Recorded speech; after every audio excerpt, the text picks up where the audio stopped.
Hello, I'm the Pink Phantom. Welcome to my podcast, where we will go deep into the lair of the purple worm instead of down into the rabbit hole, where we'll voyage into the astral realm of my mind and explore the verse of nerd culture. This is Phantom Thoughts. And this week I have a couple of calls from Jason of the Nerds RPG Variety Cast. Hey, Jason here. Just want to say enjoyed your latest episode. Thank you for plugging OSRtober. We've got more episodes in the pipe with guests and whatnot.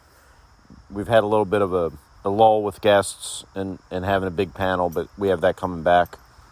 As far as the Anchorpocalypse and different solutions go, thank you for continuing to investigate those. I mean, it may be that the final solution for people is going to be to use the message app, the voice recorder app on your phone to record while you're on the go, and when you get home, attach it to an email and send it to the podcaster. I don't know. It is disappointing that, like you say, the voice podcasts get the short shrift, and I'll call you back with a thought on guns in RPGs, like D&D. Yeah, I think the main change with the changes that Anchor is making, it's going to affect mostly the people who like to create their podcast in the app on their phone, where they can just drop in the calls and then just talk between the calls and after the calls. That's who it's going to affect the most. And having to stop doing that and having to go to a computer or figure out a way to do it on your phone to download emailed audio and include those and put those together and be able to record in between those if you want to record between the individual calls. That's going to be the biggest issue. And depending on the size of the audio, there's some email that won't send it. I know I use Thunderbird for my email on my computer. I don't use it on my phone, obviously. But there's a limit to the size of a file you can attach to it. So it would have to still be shorter messages, and having to string those together and do all that on the phone in a separate app, and then put it together with you recording, and then on top of that, put all that together and upload it into a separate app to get it to publish as a podcast. That's going to be the biggest issue. So I'm going to continue looking. I haven't really dug into anything this week, but I'm going to keep looking. For me, it's not going to make as much a big a deal because I'm editing on my computer anyway, because there's a lot of long pauses and ums and messed up and just people driving by and loud cars outside that I edit out. But I know for a lot of folks that like the convenience of recording on the go and being able to do everything in one app, that's what this is those are the people this is really hurting. And I don't know if it's they don't care or they don't know, if they're thinking more about people who are in a podcast studio, who have a professional or semi-professional space set aside where they podcast from, where they edit, where they throw everything together. They're trying to throw a level of polish on it. Because, if you're adding an analytics tab and taking away the favorites tab, which allows you to just find your favorite podcast and then send them a message, to me, that's what they're kind of looking at it from the perspective of the professional and semi-professional podcasters, which is, not hobby podcasting. That's what we're doing. We're doing hobby podcasting. We're not trying to make a living at this. You never know. I mean, sometimes when a need arises, suddenly somebody says, hey, this would be a good idea, or this used to be a thing and now it's not. So maybe somebody better at coding can put together something that's not in my skill set, unfortunately. Otherwise, I might take a stab at it. We've talked about this, obviously, on OSRtober, and I think we talked some in response to your call to OSRtober, but yeah, I don't have any issue with the corrosive effects like you outlined. To be honest, I mean, I'm a little even more detrimental towards guns in games. I like I'm okay with them exploding, Savage World style, where you roll the highest number on the damage dice and then you get to re-roll the dice. But to me, you shouldn't be able to reload in combat, or it should be incredibly punishing to try to reload during combat, and they should be loud. So, you'll get a chance to stun opponents that haven't faced a gun before, but at the same time, it's going to require wandering monster checks.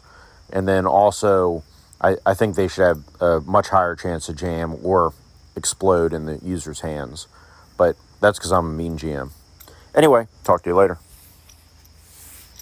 I think early guns, black powder guns, I think there's enough trade-offs that would make sense in a Dungeons and Dragons style game.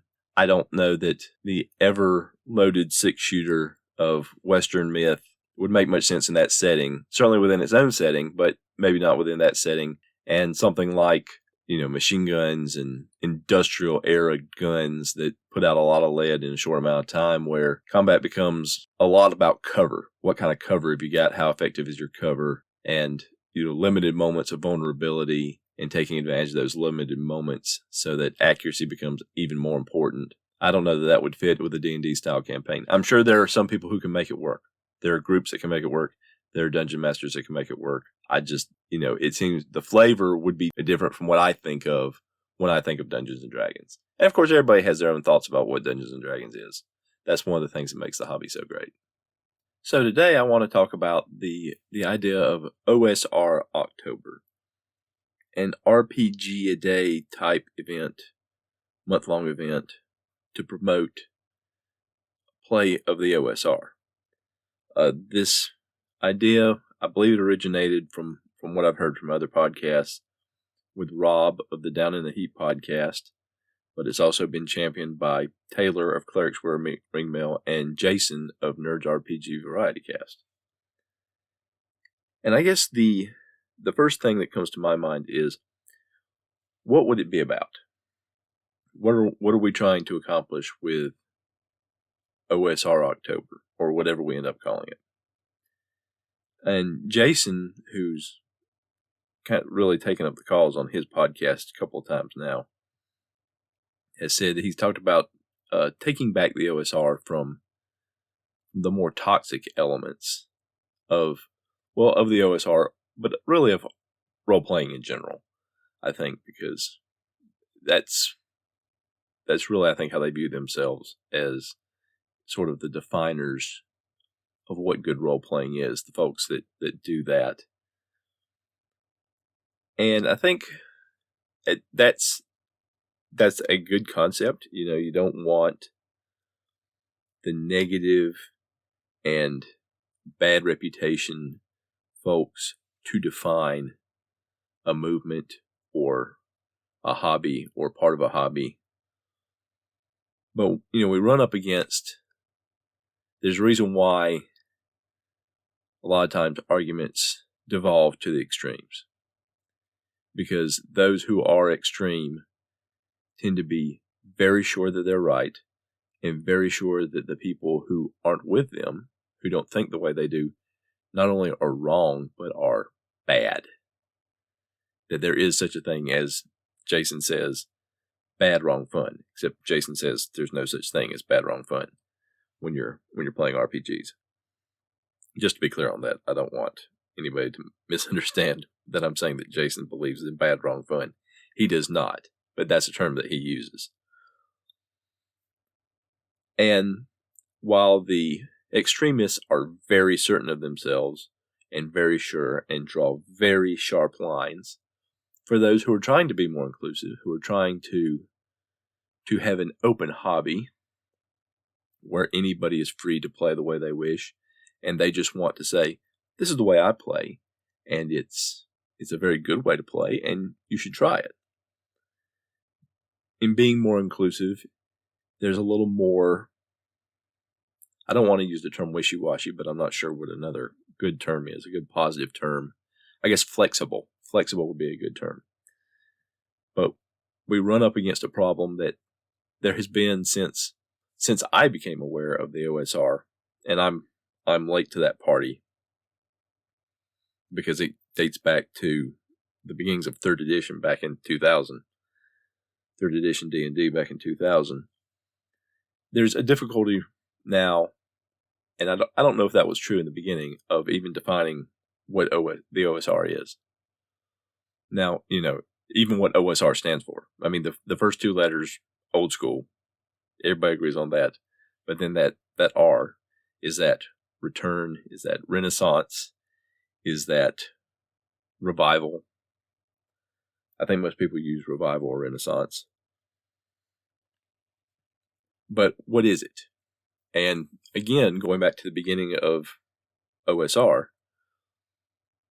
I think it was pretty easy to define back then because it was playing by the original rules or by retro clones using the license that Wizards of the Coast granted through 3rd edition to people to make 3rd edition products. People started using it to recreate the rules of older editions of the game. And that was what people were talking about when they were talking about the OSR. They were talking about, we're using the original rule books that we have, or we're using these retro clones that not just emulate the rules, but they are the rules. I mean, we recreated them using the license granted to us, using the systems that were available. And then that branched out. That branched out to, it's not just the rules as they were originally written, or the rules as they were rewritten under the license granted by Wizards of the Coast for people to make third-party content within some very limited restrictions. But now it's about, the style of the game. Rule sets that emulate the old school style. But I think there's, and while there are a lot of things they have in common, there are things that are very different from the original games, that are very different from, what started off as the some of the TSR versions of the game, and then moved on to the early OSR rules. And now you're trying to emulate a style, a feel, an idea. But everybody doesn't agree on what that is, because some of these newer systems, well, I think just about all of them eliminate the old idea of saving throws, where there's a saving throw matrix, and as you level up, you advance through that matrix in a certain way, and you just have to look it up. You write it down on your character sheet. There's a place on the character sheet for saving throws. That style of saving throws is not in a lot of the newer types of games. Ability scores, which have been a mainstay in Dungeons & Dragons from the very beginning. But some more recent game systems have said, well, we don't need the ability scores. We just need the bonuses that used to come from the ability scores. So we're just going to have bonuses. Inventory is a big thing that's changed. The more war game style of tracking your arrows and your rations and your water skins has kind of been swept aside by newer versions. Well, not newer versions, but newer games to streamline, because people don't like to do it. They don't want to keep track of every little thing. And so they've streamlined the inventory system, slot-based systems, or just a generic system. Yeah, well, of course your character has that. You've got a pack, you've got an adventure pack, and so whatever it is that you want, well, not whatever, but common items are in there. But eliminate that type of resource management, is that OSR? Or is that something newer? I know there's an NSR, New School Revolution. I don't know a lot about it. And I haven't looked a lot into it, not from lack of interest, but just from lack of attention span. And there's talk about, the OSR style is more lethal. And I don't know if it's more lethal. I know Joe from Hindsightless has said, well, a first level character from Pathfinder or 5e can die just as easily as a first edition or BX character. And that's true. All first level characters are pretty fragile if you run against the wrong die roll. But the older school was more lethal really through the middle and upper levels because hit points were limited. You only rolled dice for 9 or 10 levels, and then after that, you got a set amount of hit points based on your class when you advanced. So it's not like Pathfinder or the more current editions of D&D where you're rolling dice at 12th level and 13th level and 20th level. And so you've rolled the dice 20 times when you reach 20th level. But the main thing is healing. In the more modern versions of the game, you take a long rest, you get all your hit points back. You take a short rest. In 5th edition, you can use hit dice to get hit points back. But in the older school, natural healing was, a hit point a day if you got a restful sleep. So if you didn't have potions, if you didn't have a cleric on hand that made it a point of having a lot of healing spells when they prayed for spells, you weren't going to heal very fast. The attrition added up more quickly on an adventure.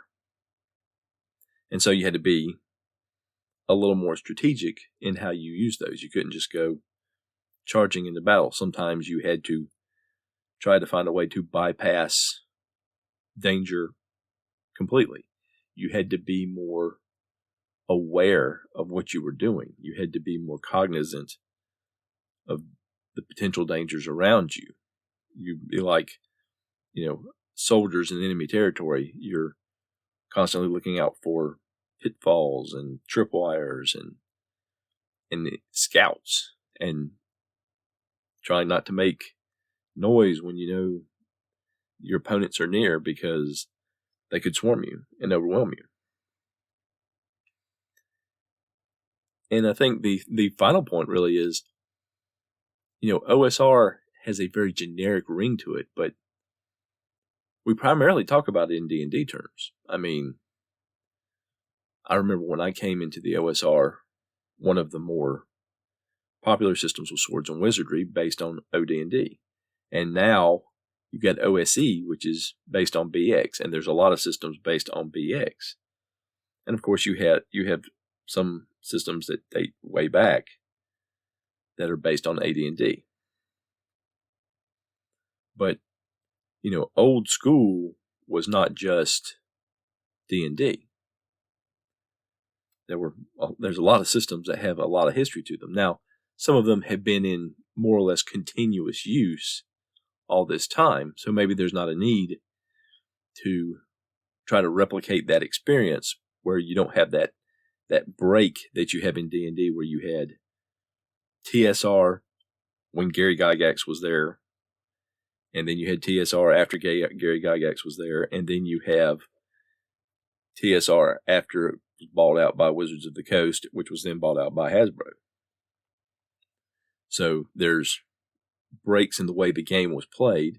Some of that was evolutionary. You can see some of the elements of 3rd edition in late 2nd edition options books. And 4th edition was a complete break and play style, I think, in a lot of ways. Some good, some bad. I think it gets a bad rap. And then 5th edition has evolved yet again.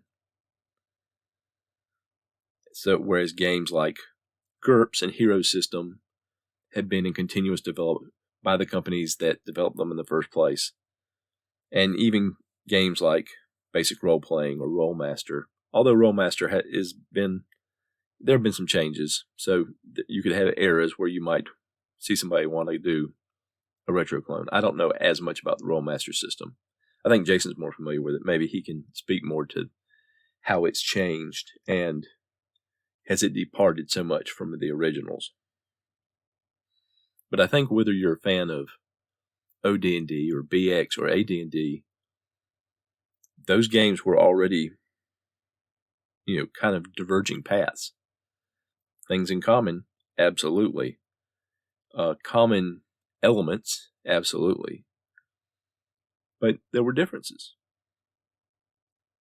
So if you're going to have OSR a day, is it just talk about your favorite old game. If you want to talk about Boot Hill, Metamorphosis Alpha, Gamma World, talk about those as well. The Marvel superhero game from the 1980s. I know Jason's a big fan of that, and I've got the box set around here somewhere. Well, I think I've got both box sets, the advanced version too. And certainly it was an interesting game set. But what would you want to emphasize? If you want to say, here is what you will see in most OSR styles of play, what would it be? Hex crawl, dungeon crawl, emergent storytelling. We talk about emergent storytelling where it's not so much modules, but the dungeon master has things in place. Some of them come from random tables. Some of them come from their own imagination. You get started, the players decide what they want to do. Are we going to talk about player skill again? I know that discussion has been had in the Anchor sphere on multiple occasions, and there are differences of opinion on what that means. Are we going to talk about resource management? Another well-worn topic. And again, people have different opinions about what it is, what it means, and if some of it's necessary or if it's just bean counting. I'm not against an OSRtober. I think it's a good idea, but I think if you have too diffuse a view of what OSR is, if OSR has evolved so much that there's no longer a core set of principles that define it, then I'd have to go with what Joe from Hindsightless said, and it's RPGs. So let's celebrate RPGs. And you don't just have to do an RPG celebration in August. You can create one in October. You can create one in another month with maybe a different emphasis than here are some daily prompts. I mean, RPG Day itself has changed over the years. This year they're doing questions. It's more about the personal experience. The last 3 years, they just did keywords where it was, here's a word for the day. What does that mean to you in an RPG context? And before that, it was questions again. So there's probably different ways of celebrating the hobby. The question is the OSR a definitive enough concept to celebrate on its own? Versus just celebrating it as, here is how I play RPGs, and here's why I think it's fun, and I think you'd like it if you tried it. And, doing that in a way that is a non, this is the only way. Because that's really the toxic thing that Jason talks about that I think we're most trying to avoid. This is the one true way. And we must abide by the Book of Gygax, or whatever your book of choice is. So that was a little rambly, and I'm probably not going to go back and edit this, so it's probably going to stay rambling. But I'm all for promoting OSR. I'm all for promoting older rule sets or specific items from an old school style of play that you enjoy and you want to give a spotlight to. But the question is, do we need it to be just, here's the OSR? If we don't know, if we can't all agree on most of what the OSR is, there will always be differences of opinion. And that's a good thing, because that's how you get good discussions going. But if you don't have a handful of things that you can all point to and say, yep, we all agree on that, then you're just talking RPGs. My 2 cents. The music in this episode was Strength of the Titans and Late Night Radio by Kevin MacLeod of Incompetech.com. Licensed under Creative Commons by Attribution 4.0 license. creativecommons.org/licenses/by/4.0.